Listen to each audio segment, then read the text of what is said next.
2020 সালে 4,72,00,000 টাকা ব্যয়ে 3 তলা বিশিষ্ট দুটি ভবন সহ বিভিন্ন অবকাঠামো নির্মাণের কার্যাদেশ পায় ফরিদপুরের ঠিকাদারি প্রতিষ্ঠান শ্রাবণী কনস্ট্রাকশন।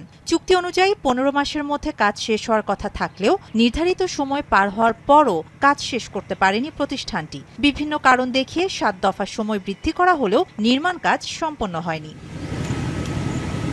সীমান্তবর্তী এলাকা হওয়ায় হাসপাতালটি চালু হলে নড়াইল, মাগুরা ও ফরিদপুর জেলার 10টি ইউনিয়নের অন্তত 1.5 লক্ষাধিক মানুষ সহজেই চিকিৎসা সেবা পাবে। বিশেষ করে গর্ভবতী মা, নবজাতক ও শিশুদের জন্য এটি একটি গুরুত্বপূর্ণ স্বাস্থ্যকেন্দ্র। কিন্তু নির্মাণ কাজ শেষ না হওয়ায় জরুরি চিকিৎসার জন্য এখনও এই জনপদের মানুষদের চিকিৎসা সেবা পেতে ছুটতে হচ্ছে নড়াইল, মাগুরা কিংবা ফরিদপুর জেলা শহরে। এতে সময় ও অর্থ দুটোই অপচয় হচ্ছে।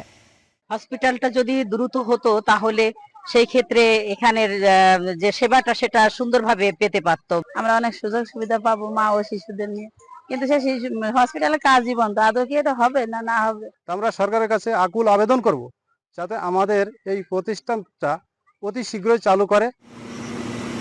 প্রকল্প সংশ্লিষ্টরা বলছেন, পুরনো ঠিকাদারি প্রতিষ্ঠানের ধীরগতির কারণে নির্ধারিত সময়ে কাজ শেষ হয়নি। সেজন্য ওই প্রতিষ্ঠানের সঙ্গে চুক্তি বাতিল করা হয়েছে। অবশিষ্ট কাজ সম্পন্ন করতে নতুন করে 1,55,00,000 টাকা ব্যয়ে দরপত্র আহ্বান করা হয়েছে। 24 সালের জুনে প্রকল্পের মেয়াদ শেষ হয়ে যায়। আগের ঠিকাদারের কার্যাদেশপত্র বাতিল করা হয়েছে। এখন এই মুহূর্তে ঠিকাদার যাচাই বাছাই প্রক্রিয়া চলছে। আশা করছি আগামী 2-3 মাসের মধ্যে এটাকে উন্মুক্ত করে দেওয়া যাবে।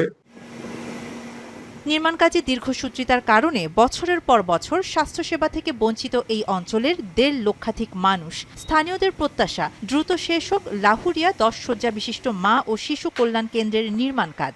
চিকিৎসা সেবা চালু হয়ে সাধারণ মানুষের দুর্ভোগ লাঘব হবে, এমনটাই প্রত্যাশা এলাকাবাসীর। এখন নড়াইল।